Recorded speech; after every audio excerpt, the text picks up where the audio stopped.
My name is Vanessa Clark, and last year while my sister was planning a $250,000 0 cents wedding with custom calligraphy menus and imported orchids, my daughter Layla was in a hospital bed, begging me not to let her die. The contrast still makes me nauseous.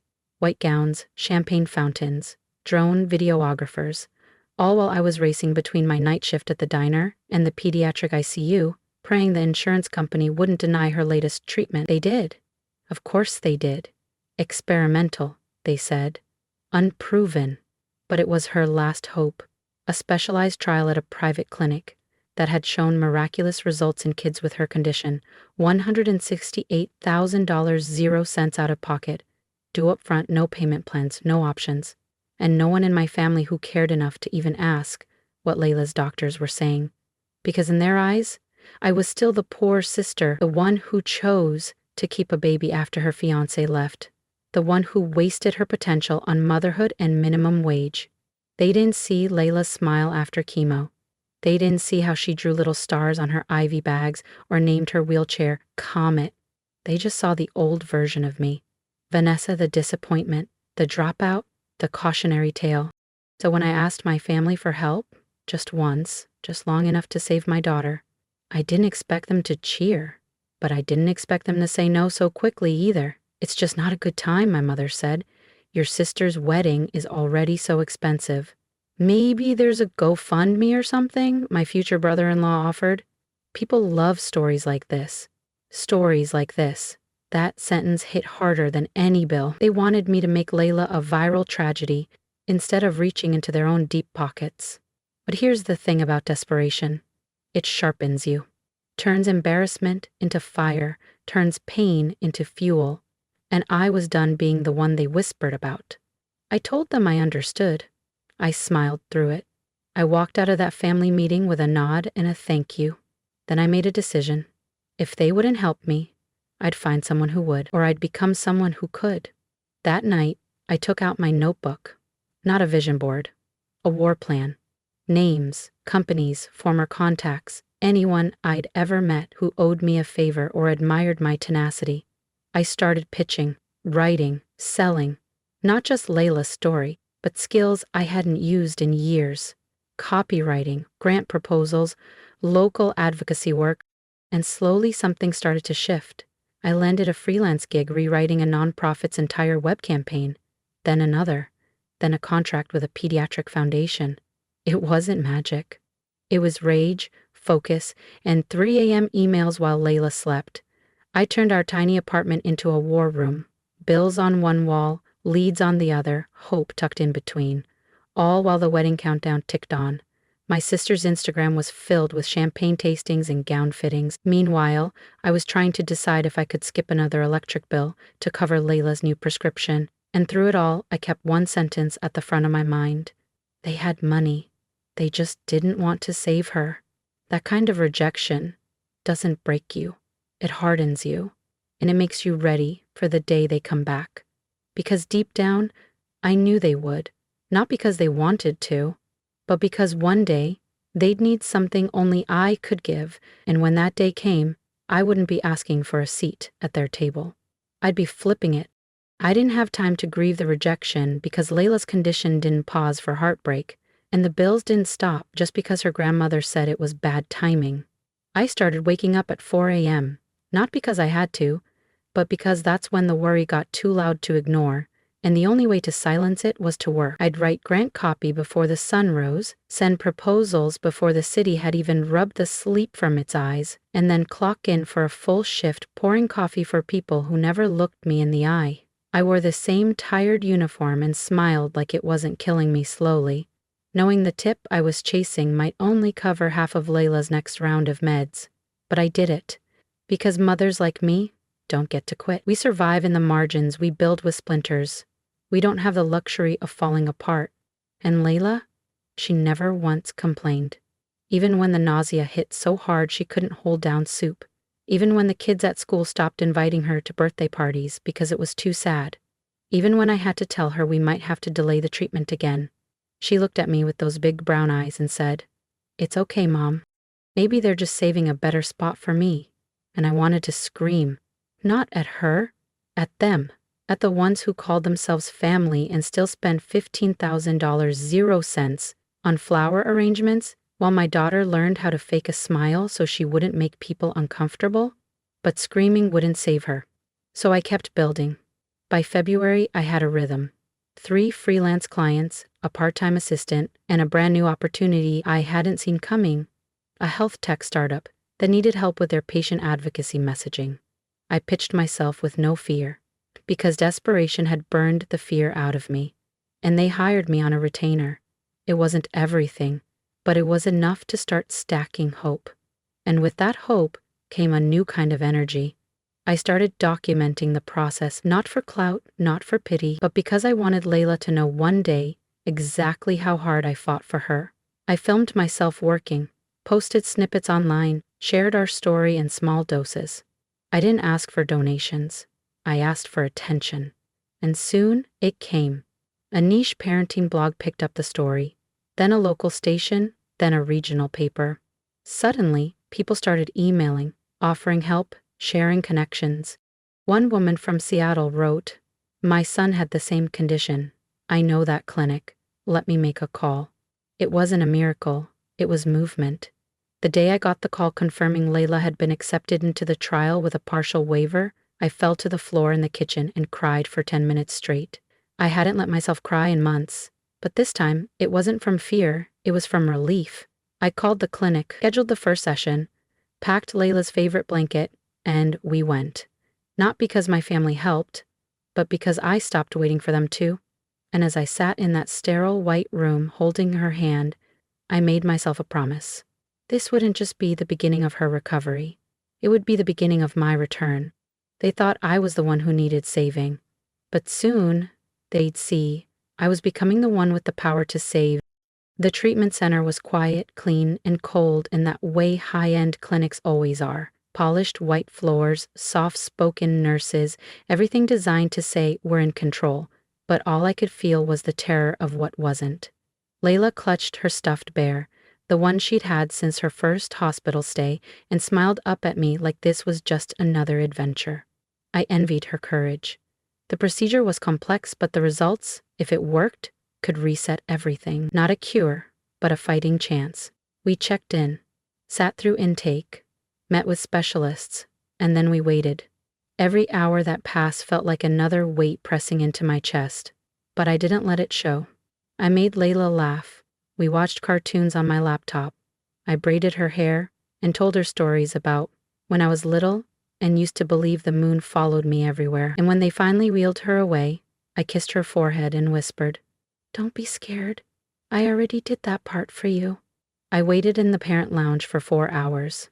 Didn't eat, didn't scroll, just stared at the doors, daring them to open. When they did, the doctor's face didn't give anything away at first, but then he said the words I'd been gripping my sanity around. She did well. The treatment was administered successfully, no complications. I nearly collapsed. He smiled gently, then added, "Now comes the hard part. We wait to see how her body responds." And wait, we did.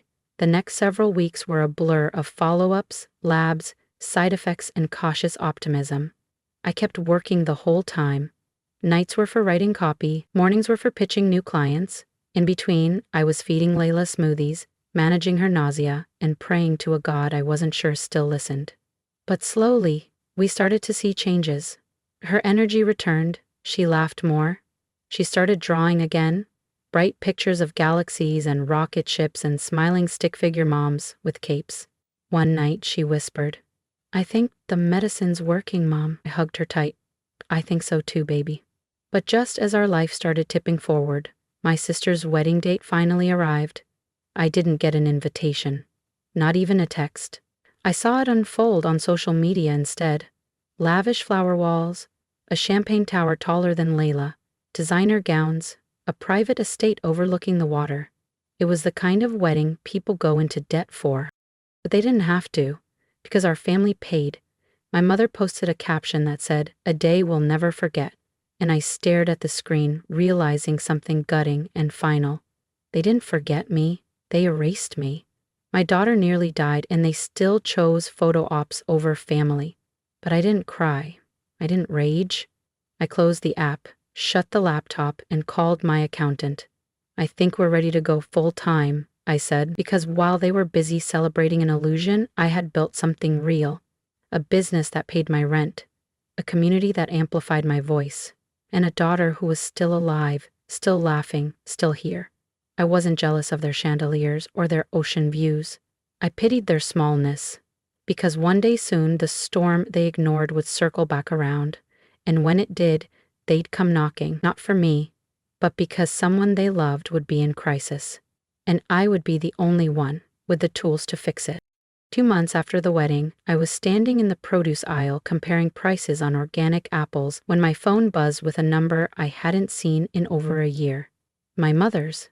I didn't answer. I stared at it until it went dark, heart steady, mind quiet, then slid it back into my pocket and finished shopping. That evening there was a voicemail. "Hi, Vanessa. I know we haven't spoken, but something's come up. It's about your sister. Please call me." I didn't. Not right away. Not because I wanted to punish them. Because I was busy. Layla had a follow-up scan. I had 2 campaign deadlines. My new client, a pediatric research nonprofit, had just offered me a leadership contract. My life was finally moving in a direction I could be proud of, and I wasn't going to stop it for people who'd only ever seen me as a burden. But curiosity has its own gravity. 2 days later, I called back. My mother answered on the first ring, her voice tight, rehearsed. "Your sister's pregnant. There have been complications. High risk. She's terrified." I said nothing. She kept talking. "We've seen several doctors, but they're saying she needs a specialist, a prenatal diagnostics expert with pediatric crossover, someone who understands early intervention. I remembered you mentioned working with a foundation. We were hoping you could help." It was almost funny. All the money they spent to build that perfect day, only to realize they couldn't buy certainty, couldn't buy their way out of biology. "You ignored me when my daughter was dying," I said calmly. "You said it wasn't a good time." "I know," she whispered. "We were wrong, so wrong." "And now?" I asked. "Now you need me?" There was a pause. "Yes," she said. "We need you." I hung up. Not out of cruelty, out of clarity. I needed time. Time to weigh what they'd taken against what I was now capable of giving. That night I sat at the kitchen table with Layla. She was painting stars on her math homework, legs swinging under the chair. "Grandma called," I said gently. "She needs help." Layla didn't look up. "Are we helping her?" "I don't know yet," I said. "What do you think?" She thought for a moment, then shrugged. "Sometimes the people who hurt you are the ones who need help the most.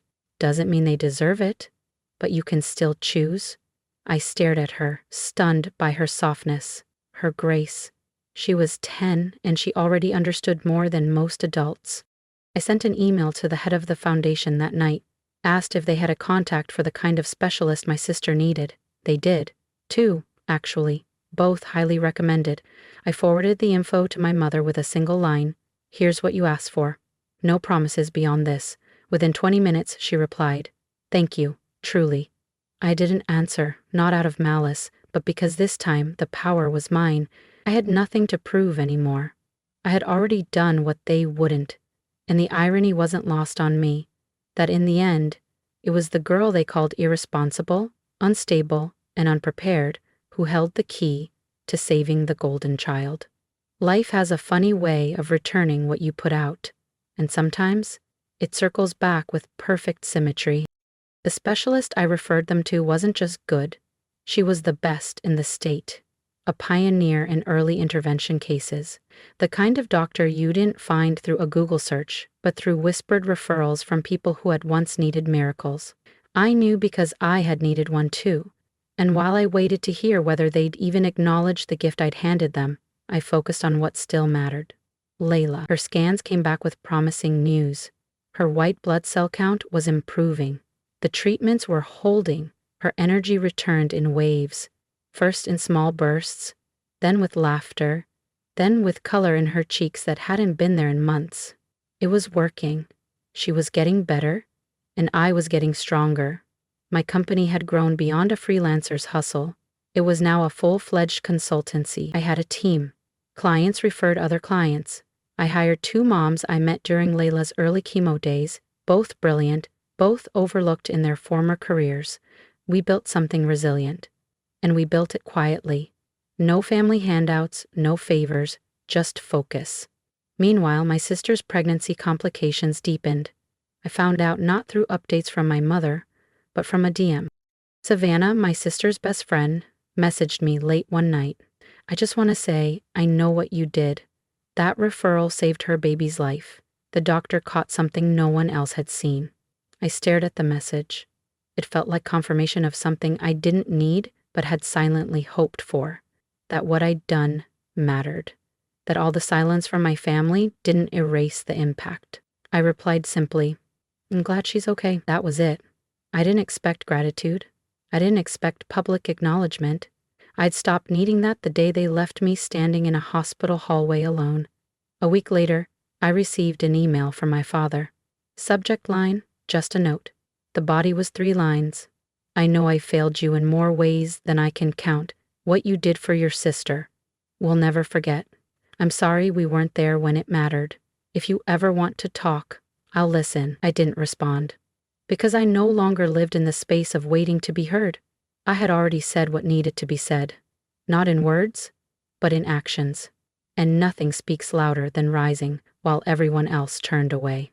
Still, I felt something shift. Not in them. In me. The anger no longer ruled the room. It had been replaced by something more grounded. The understanding that I didn't need revenge to reclaim my power. I had already done it. The following weekend, I took Layla to a local science museum. She darted between exhibits, giggling, glowing, so full of life it almost hurt to look at her. A woman at the gift shop counter stared at me as we checked out. You're Vanessa, right? She asked softly. The one who helped the Reynolds family? I saw your posts. I just wanted to say, your story really moved me. I smiled, nodded, and thanked her, and as Layla tugged my hand toward the planetarium, I realized something I hadn't said out loud yet. I wasn't the underdog anymore. I wasn't the forgotten sister, or the girl who begged for help. I was the one who figured it out anyway, who became the solution. And soon, the world, my family included, was going to have to reckon with the fact that the woman they dismissed had become the one they quietly relied on. By the time my sister gave birth, spring had returned to the city, and so had the quiet rhythm in our home, the kind you only earn by surviving the unthinkable. Layla was thriving, her hair growing back, her smile bigger, her appetite endless. She asked for glitter and midnight pancakes, and I said yes to all of it. Because now, I could. When the baby was born, my mother sent a photo. My sister, tired but smiling, the name printed beneath in soft gold. I looked at it, then set the phone down. I wasn't angry. I was just done waiting. The next day, my father called. She wants to talk, he said. I waited, then told him to put her on. I didn't know how bad it was, my sister said. I was selfish. I'm sorry. It wasn't everything, but it was something. I hope your daughter never has to fight for your attention, I said, and I hope you teach her to see people before it's too late. She asked to make things right, for Layla, not herself. I didn't say yes, but I didn't say no. I invited them to Layla's milestone celebration instead. Just cupcakes, a chalkboard that read, "Still here, still strong," and people who understood what it meant. My sister showed up late, baby in arms, standing in the doorway like she wasn't sure if she belonged. Layla saw her first. "That's my cousin," she yelled, running over. My sister cried, and I stood back, watching something not repaired but rewritten. After the party, she asked how to help. I handed her a list of nonprofits. "Start here," I said. "Use what you've got." For once she didn't flinch. She nodded, quiet, willing. That night, Layla asked, "Are we still mad at them?" I smiled. "No, baby. We're just not waiting on them anymore." Then I stepped outside, looked at the skyline, and exhaled something final. I didn't need to be the hero in their story. I had already saved my daughter. I had already built my life. And now I got to choose who was allowed to stay in it. On my terms. The next few months felt like stepping into a life I used to only watch from the sidelines. Calm mornings with Layla, steady growth at the consultancy, and a pace that finally felt like living instead of surviving. I no longer explained myself or begged to be seen. I just worked, mothered, and led. Then, in June, I got a call from the Pediatric Foundation. We're launching a new initiative for single moms with critically ill children, the director said, and we want you to lead it. I said yes on the spot, not because I needed validation, but because I knew I could make a difference. That same week, my sister reached out. She'd started volunteering in the neonatal unit where her daughter was born. It helps, she said. It reminds me what you did for us. A month later, she sent a donation to the new program. Not in her name, in her daughter's. In honor of second chances, the card read, and for the first time in years, I didn't feel anger. I felt grace. Forgiveness didn't mean forgetting. It meant I had finally stopped needing them to heal. My parents stayed quiet, but one day, a check arrived from my father labeled for Layla's college fund. It wasn't much, but it was given freely, and that mattered. Layla just smiled and said, "Huh, that's nice of them." And it was. Emberscan for Health processed 5 applications in its first month. 5 families like mine once was. Terrified, exhausted, overlooked. And now, when the world told them no, they got a call from me. Someone who said, "I've been where you are.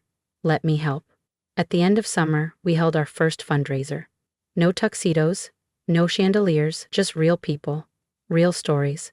And Layla beside me on stage saying, "My mom never gave up on me, so now she helps other moms not give up either." The room went silent. And then came the applause, not for charity, but for truth. And in that moment I knew I had already won, not because they changed, but because I did. I had become everything they once refused me, and now I was handing that hope to others, quietly, powerfully, one family at a time. The morning of Layla's 1-year remission anniversary, I woke to the sound of her giggling in the kitchen. Toast slightly burnt, orange juice in a mug, and a card that said, "Thank you for saving my life." We had survived the fire and come through stronger. That evening, we held a small celebration at the park with friends and families helped through Emberscan for Health. A mother hugged me and whispered, "You made me believe again." My sister arrived late, no fanfare, just quiet humility. She helped clean up, slid a check into the box, and said nothing, but it was enough. Later, she stood under the string lights beside me and said, "They call you the quiet storm. You don't make noise, but you change everything." I replied, "It's not about noise. It's about truth." My mother came forward, voice low, hands wrung. "I didn't know how to be what you needed, but I see you now." I didn't respond. I didn't have to.